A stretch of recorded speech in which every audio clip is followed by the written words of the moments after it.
épreuves orales sont propres à chacune des écoles du concours Sésame. Oui. Donc comment ça se passe pour vos épreuves orales? Parce que là, il y a des internautes qui nous suivent et qui vont peut-être ou certainement passer l'oral chez vous dans quelques jours. Oui, dans une dizaine de jours.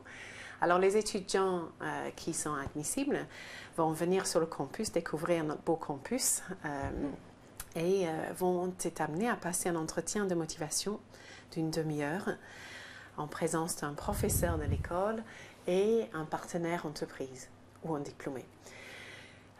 C'est un entretien général sur le parcours de l'étudiant, la motivation, l'envie de suivre notre programme. On va essayer de savoir si il a un intérêt pour l'entreprise, s'il a un intérêt pour l'international, s'il aime les langues, etc. On va aussi chercher pour mieux le connaître et connaître sa personnalité, pour voir s'il a l'autonomie nécessaire pour faire un programme pareil ou le départ à l'étranger, ça vient assez rapidement. Donc c'est personnalité, motivation. Ensuite, il y a des oraux de langue, donc l'anglais et l'LV2. Et là, c'est un entretien aussi assez général sur le parcours au niveau de la langue et avec la langue, et aussi éventuellement des commentaires sur des images. Voilà. Et qu'est-ce qui est le plus important entre l'entretien de motivation et de personnalité et l'anglais? C'est pareil? Il y en a un qui est plus important que l'autre? L'entretien de motivation a un coefficient plus important que les entretiens de langue. Mais l'entretien d'anglais a une importance, un poids assez important. Oui. Il y a toujours beaucoup de stress avant Oui. ces épreuves orales, vous vous en souvenez? Ah oui. Oui. Oui. Comment ça s'est passé pour vous? Moi, j'étais beaucoup stressée avant, surtout l'entretien de motivation, parce que j'ai pas beaucoup de problèmes pour l'anglais ni ma LV2 qui était l'allemand. Et donc la motivation, parce que je ne savais pas exactement non plus à quoi m'attendre, il fallait que je montre ma motivation et mon intérêt pour le programme. Mais j'ai essayé de me préparer au mieux, aussi de savoir, de connaître un peu ce qui se passait, l'actualité et oui, mon parcours. Et ça s'est bien passé? Oui. Comment ça se passe, les examinateurs, enfin pas les examinateurs, mais ceux qui vous ont interrogé ont été un peu incisifs, ils ont été, au contraire, ils étaient...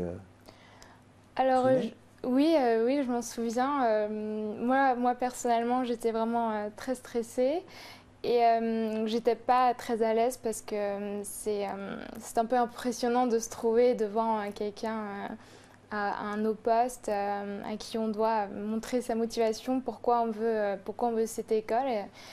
Mais oui, j'ai parlé de mon parcours. Comme j'ai vécu dans d'autres pays comme l'Allemagne et les Pays-Bas et que j'ai beaucoup voyagé et que l'international m'intéressait beaucoup et que travailler en équipe, parce que je joue au hockey sur gazon et donc c'est une équipe et que ça me plaisait beaucoup et que je me sentais vraiment à l'aise dès lors qu'il fallait travailler en équipe. Qu'est-ce que vous pourriez donner comme conseil à ceux qui vous regardent en ce moment et qui vont passer les oraux là, dans quelques jours et qui évidemment stressent comme vous? Qu'est-ce que vous pourriez leur dire?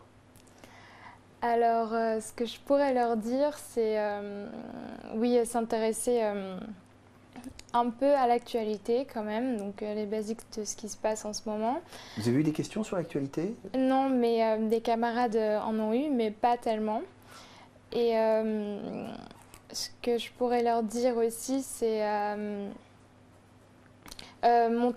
s'intéresser au programme dans lequel ils sont admissibles.